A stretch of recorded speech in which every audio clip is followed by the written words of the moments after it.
কর্মসংস্থান সৃষ্টি অন্তর্বর্তীকালীন সরকারের অন্যতম বড় লক্ষ্য। সম্প্রতি হংকং ভিত্তিক শিল্পগোষ্ঠী হান্ডা বাংলাদেশের বস্ত্র ও তৈরি পোশাক খাতে $250 মিলিয়ন বিনিয়োগের প্রতিশ্রুতি নিয়ে এসছে, যা এই খাতে চীনা কোনো কোম্পানির একক সর্বোচ্চ বিনিয়োগ। তাদের এই বিনিয়োগের ফলে 25,000 লোকের কর্মসংস্থান হবে।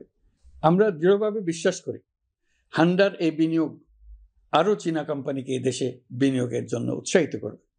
এর মাধ্যমে আমাদের তরুণ তরুণীদের কর্মসংস্থানের পথ খুলবে। গত 16 বছরে দেশ থেকে যে বিপুল পরিমাণ অর্থ পাচার হয়ে গিয়েছে, আমরা সেটা ফিরিয়ে আনার উদ্যোগ নিয়েছি। এই দীর্ঘ আইনি প্রক্রিয়ার জন্য সরকার নামকরা বিদেশি আইনি প্রতিষ্ঠানকে নিয়োগ দিয়েছে। যথাযথ আইনি পদক্ষেপের ফলে বিশ্বের বিভিন্ন দেশে ফেসিবাদী দুর্বৃত্তরা যে অর্থ সম্পদের পাহাড় গড়েছে তার কিছু কিছু ইতিমধ্যে জব্দ হয়েছে। এই কার্যক্রম সঠিকভাবে চালিয়ে যেতে পারলে অল্প সময়ের মধ্যে আরও কিছু ইতিবাচক ফলাফল পাওয়া যাবে বলে আমি বিশ্বাস করি। দেশের ভেঙে পড়া অর্থনীতিকে মজবুত করতে হলে আমাদের চিন্তায় মৌলিক পরিবর্তন আনতে হবে। আমি বরাবরই বলে এসেছি, এদেশের নদী ও বিশাল সমুদ্র আমাদের মূল্যবান সম্পদ। আমরা এই সম্পদকে কাজে লাগিয়ে সমান্তরালভাবে পানিভিত্তিক অর্থনীতি গড়ে তুলতে চাই।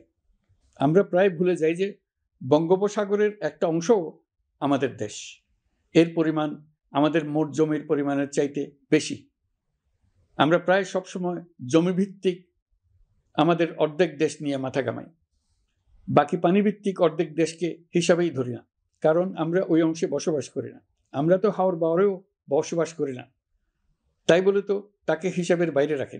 এখন থেকে আমাদের অংশের বঙ্গোপসাগরকে আমরা আমাদের দেশের মূল্যবান অংশ, এই কথা সবসময় মাথায় রেখে অগ্রসর হব।